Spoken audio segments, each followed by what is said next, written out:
Audio Jungle.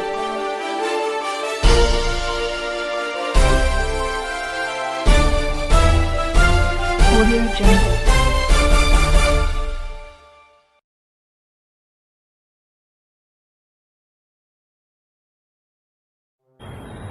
हाय, अस्सलाम वालेकुम, good afternoon, नमस्कार, सत श्री अकाल।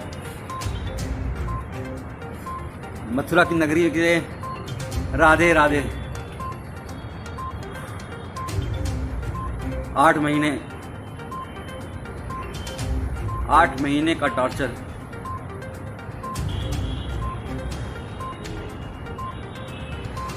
तो सबसे पहले आप सब लोगों का 138 करोड़ भारतीयों का, अपने देशवासियों का मैं शुक्रिया अदा करना चाहूँगा, धन्यवाद अदा करना चाहूँगा, जिन्होंने मेरे लिए सोशल मीडिया पे हो, चाहे दुआएं मांगी हों, चाहे प्रार्थना की हो, चाहे मंदिर गए हों, गुरुद्वारा गए हों, मस्जिदों में, चर्च में, हर जगह जहाँ से इतनी दुआएं मेरे लिए हुई हैं, मैं सोच भी नहीं सकता था कि लोग मुझे इतना चाहते हैं। आप सबका बहुत बहुत शुक्रिया। वरना तो इस बार जेल में इतनी मतलब 5 दिन तक मुझे खाना तक नहीं दिया गया। इतना टॉर्चर किया गया, मेंटली भी और फिजिकली भी, क्या बताऊं आपको। अगर कहा जाए खुद को पोषण का शिकार हो गया हूं। पैर दिखोगे कभी दिखाता हूं तो ऐसा लगेगा कि मतलब लकड़ी हो गया है, पर निकल आया बाहर। और जुडिशरी का बहुत शुक्रगुजार हूं। जुडिशरी ने एक बहुत अच्छा डिसीजन दिया है। वो मेरा ऑर्डर ले आना। जुडिशरी ने बहुत अच्छा ऑर्डर दिया है और उन्होंने साफ साफ कहा है कि डॉक्टर कफील ने जो अलीगढ़ में भाषण दिया था वो कोई भड़काऊ भाषण नहीं था। वो देश की यूनिटी के लिए, अखंडता के लिए, एकजुटता के लिए था। और उन्होंने साफ साफ कहा है, डॉक्टर कफील ने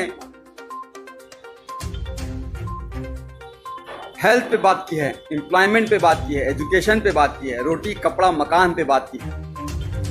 फिर भी उसके बाद जिस तरह से मुझे टॉर्चर किया गया, मुंबई एयरपोर्ट से पकड़ के 48 घंटे तक इंटरोगेट किया गया। एसटीएफ की टीम ने ऐसे ऐसे सवाल पूछे, अरे आपने तो कोई पाउडर बना लिया है जिससे करोड़ों इंडियन मर जाएंगे। मैंने कहा भैया मैं डॉक्टर हूँ बच्चों का, मैं कहाँ से पाउडर बना लूँगा। कोरोना की बात कर रहे हैं क्या? तो आप चाइना से पूछिए। आप सरकार गिरा रहना चाहते हैं, हमारे पास फ़ोन रिकॉर्डिंग, हमने कहा लाइए सुना दीजिए, एक भी सबूत आपके पास हो तो। मैं कोई पॉलिटिशियन तो हूँ नहीं। आप जापान गए थे, मैंने कहा हाँ, पाकिस्तान क्यों नहीं बोल दिया। अरे जापान कैसे, इंडिया से बाहर कैसे जा सकता हूँ जब पासपोर्ट मेरा जुडिशरी के पास जमा है। तो एक तरह से बहुत टॉर्चर किया। फिर जेल में रह के, जेल में ऐसी जहां रखा जहां पे 150 कैदी थे। वो 9 महीने का बीआरडी ऑक्सीजन ट्रेजेडी के बाद जो 9 महीने का दर्द था, उसको उससे ज्यादा, उससे कई गुना, हजारों गुना ज्यादा। पतली पानी की तरह दाल, कच्ची रोटियां, वही सुबह शाम खाना है। जीना था। उम्मीद थी कि आप लोगों से दोबारा मिल सकूंगा, मुखातिब हो सकूंगा, आप लोगों से बात कर सकूंगा, और आप सबकी दुआएं काम आई। आज आपके साथ हूं फिर से दोबारा। हाँ आसिफ भाई, तनवीर भाई, अस्सलाम वालेकुम। मथुरा की नगरी, कृष्ण जी की पवित्र नगरी में रह के बहुत कुछ सीखा कि किस तरह से भगवान कृष्ण ने कहा है कि कभी भी किसी को धोखा नहीं देना, अपना दिल साफ रखना, यही धर्म होता है। और हम लोग रामायण देखते थे 9 बजे से 10 बजे तक, हर रोज आता था, लॉकडाउन के टाइम भी। तो उसमें भी जो उत्तर रामायण में महर्षि वाल्मीकि जी ने श्री रामचंद्र जी को जब एक बात कही थी, जब उन्होंने धनुष उठा लिया श्री लव कुश के खिलाफ ही, तो उन्होंने कहा था कि राजा का धर्म राजधर्म होता है, राजहट नहीं। पर यहां तो राजा मेरा बाल हट पे आ गया। बच्चों की जान बचाने की कितनी बड़ी सजा दोगे भाई? क्या बच्चों को जान बचाना इतना बड़ा गुनाह हो गया था? सारी लोग फ़ोन कर रहे हैं, फ़ोन नहीं कीजिए कोई भाई, मैं कुछ देर बात कर लूँ, बहुत दिनों बाद 8 महीने बाद आपसे। राकेश चौधरी साहब शुक्रिया, वैभव पाठक थैंक यू यार, थैंक यू। इरफान खान साहब सवाल इस्लाम आई लव यू टू।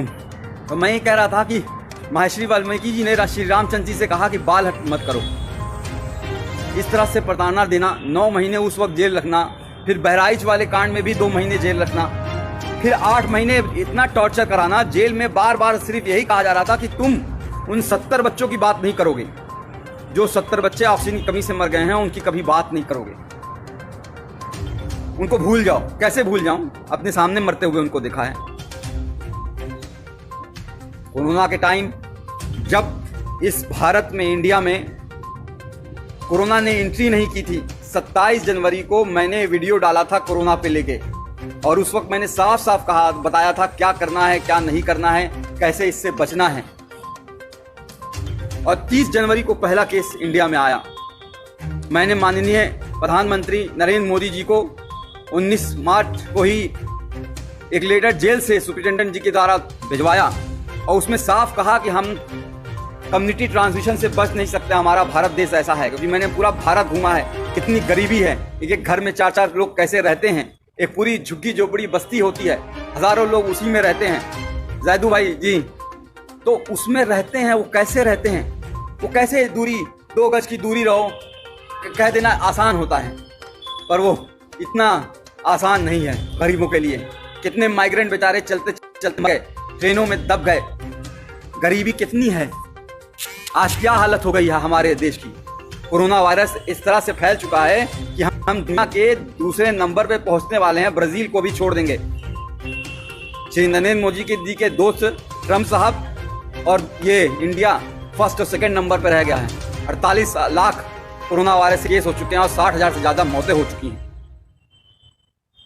बहुत कुछ करना चाहता था इस कोरोना वायरस के लिए, 8 महीने में शायद बहुत कुछ कर सकता था, पर करने नहीं दिया गया। जेल में जानबूझ के मुझे इस तरह से रखा गया कि मतलब समझ लीजिए कि टॉयलेट करने के लिए आधे घंटे के लिए लाइन लगानी पड़ती थी, नहाने के लिए आधे घंटे के लिए लाइन लगानी पड़ती थी। गर्मी इतनी हो जाती थी कि कपड़ा पहन के, पूरा नहा के, पूरा बिस्तर बिछा के, बिस्तर को भी भिगा देता था, तब जाके लेटता था।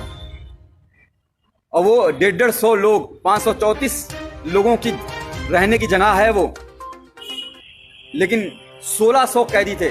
अब बताइए वहां पे कैसे सोशल डिस्टेंसिंग हो जाएगी। वो ख्वाब था, लोगों की सांसें, लोगों की बदबुआं, लोगों की मतलब पेशाब की महक। और एक टॉयलेट होता था, 150 लोगों के बीच एक टॉयलेट। किस तरह से जिंदगी गुजरी है। और एक बात बता दूं, सिर्फ मैं नहीं सफर किया हूं, पूरी फैमिली को हरास किया है, पूरी फैमिली को जिस तरह से प्रताड़ित किया गया है उसका कोई बयान नहीं है। गोपाल दीक्षित जी, शेखर जी, मैं यस कर रहा हूँ अपनी सेहत, अब तो कुछ बनाऊंगा। वहाँ तो पतली दाल से जिंदगी बस चलानी थी। तो मेरा बच्चा जो 11 महीने का था, जब चल नहीं पाता था तो उसे छोड़ गया था, आज चलता है, दौड़ता है, बोलता है। पिछली बार भी जब बीआरडी में 70 बच्चे मरे थे, और उस वक्त भी बिना बात के झूठ केस में फंसा के जेल भेज दिया गया। और जब 9 महीने बाद हाई कोर्ट ने कहा कि अरे डॉक्टर कफील की कोई गलती नहीं थी, इंक्वायरी रिपोर्ट में आ गया अरे डॉक्टर कफील की कोई गलती नहीं थी, तो भी जब बाहर आया तो मैंने अपनी बच्ची को चलते हुए देखा। उस वक्त भी अपनी बच्ची जब वो को छोड़ के गया था तब भी वो 11 महीने की थी, चल नहीं पा रही थी और बड़ी हो गई थी। आज मेरे ही दोनों बच्चे, मैं खुद अपना बाप होके, मैंने दोनों बच्चे, मुझे बाप पापा का मतलब नहीं समझते हैं, अब्बू जान का मतलब नहीं समझ पाते हैं, पिताजी का मतलब नहीं समझ पाते हैं। ये दर्द है। मेरी माँ 65 साल की बूढ़ी होके हाई कोर्ट और सुप्रीम कोर्ट के चक्कर लगाती रही, तब जाके ये जीत हुई है। और जुडिशरी ने इतना अच्छा ऑर्डर किया है। एक बात और करा दूं, एसटीएफ का शुक्रगुजार हूं कि उन्होंने मुंबई से मथुरा लाते वक्त मेरा इनकाउंटर नहीं कर दिया विकास दुबे की तरह, वरना तो शायद वो मुझे मार ही देते। लोगों की आवाज़ को दबाना ही इनका काम है। कोशिश करूंगा, अगर योगी जी की कृपा होगी, नौकरी अगर वापस मिल गई तो किसी हॉस्पिटल से अटैच होकर रिसर्च करूं और कोशिश करूं कि कोई नई दवा ईजाद हो पाए जिससे हमारा देश कि और किसी की मौत ना हो। बढ़ता जा रहा, हर रोज 1000 लोग मर रहे हैं, एक का भी मरना बहुत खतरनाक बात है। जिसके घर में परिवार में एक मौत होती है वही वो जानता है, एक ही मौत होती है। और यहाँ तो सब 60-65 हज़ार लोग मर चुके हैं। उस पर काम करना चाहूँगा। और अगर वैक्सीन के लिए कहेंगे कि मैं गिनी पिग बन जाऊँ, मेरे ऊपर रिसर्च हो जाए, मैं खुद टीका लगवा लूँगा, अपने आप को वॉलंटियर करूँगा मैं। ये मेरी नई योजना है। अभी कुछ दिन अपने बच्चों के साथ रहना चाहता हूँ, अभी तक मिल नहीं पाया हूँ। कल भी आप सोच लीजिए, कल 11:30 बजे डिस्ट्रिक्ट जेल मथुरा में ऑर्डर पहुँच गया था हाई कोर्ट का। डीएम अलीगढ़ को हाई कोर्ट का ऑर्डर मिल गया था, लेकिन फिर भी 12 घंटे तक ये लोग यही कोशिश करते रहे कि किसी तरह से कोई और केस में फंसा दें। जैसे इन्होंने पिछली बार अलीगढ़ में जब मुझे गिरफ्तार किया था मुंबई से, तो जब मुझे बेल 10 फरवरी को मिल गई थी, तो 4 दिन तक कोर्ट के आदेश के 2-2 बार आदेश के बावजूद छोड़ा नहीं मुझे। इलीगली मुझे डिटेन करके रखा और फिर एनएसए लगा दी। एनएसए मतलब नेशनल सिक्योरिटी एक्ट। मैं टेररिस्ट हूँ क्या? दाढ़ी पर ये जो बढ़ जाती है, जेल में बढ़ जाती है। आज तक कभी आपने सुना है मैं किसी हिंदू, मुस्लिम, सिख, ईसाई या किसी में धर्म के भेदभाव में करता हूँ? 50,000 जो बच्चों को देखा, उसका कोई कौन गरीब है, कौन अमीर है, कौन किस जाति का है, कौन किस धर्म का है, उस पर इल्ज़ाम लगाओगे? इल्ज़ाम वो लगाते हैं जिनका खुद का दिमाग गंदा होता है, जो भरा होता है गंदगी से, वो दिमाग वो लगाते हैं। अभी यूपी से घर नहीं गया हूँ, गोरखपुर नहीं गया हूँ, क्योंकि लोग कह रहे हैं कि सरकार अभी किसी न किसी केस में फंसाने की कोशिश कर रही है, फिर से कुछ कर दें या इनकाउंटर कर दें, मरवा दें। हो सकता हो आपके बीच में ना रह पाऊँ, हो सकता हो ये हमारी और आपकी आखिरी मुलाकात हो। ये टांगे हैं मेरी, ये हाथ है। खाना जो है जिंदगी का, जो मैं खुद कुपोषण का बच्चों का इलाज किया करता था, आज खुद कुपोषित हो गया। जल्दी बिहार आ रहा हूँ और जल्दी हम डॉक्टर कफील खान मिशन इस्माइल फाउंडेशन के तहत कैंप लगाएंगे। और इस बार एक बड़ी टीम बना के एक साथ कई जगह पे, असम, बिहार, तमिलनाडु, कर्नाटका, केरल, आंध्र प्रदेश, जहाँ पे मध्य प्रदेश, जहाँ पे बाढ़ ने, पश्चिम बंगाल जहाँ पे तूफान आया हुआ है, अभी भी लोगों को घरों पे टूटे हुए पड़े हैं, हर जगह पे जाना चाहूँगा, पूरा देश जाना चाहूँगा। पूर्वांचल अपना, गोरखपुर अपना, उत्तर प्रदेश, हर जगह जाना चाहूँगा। पूरा भारत में टीम बना के हम इस बार एक बड़े लेवल पे कैंप करेंगे और इसमें आप सबका बहुत सहयोग चाहिए।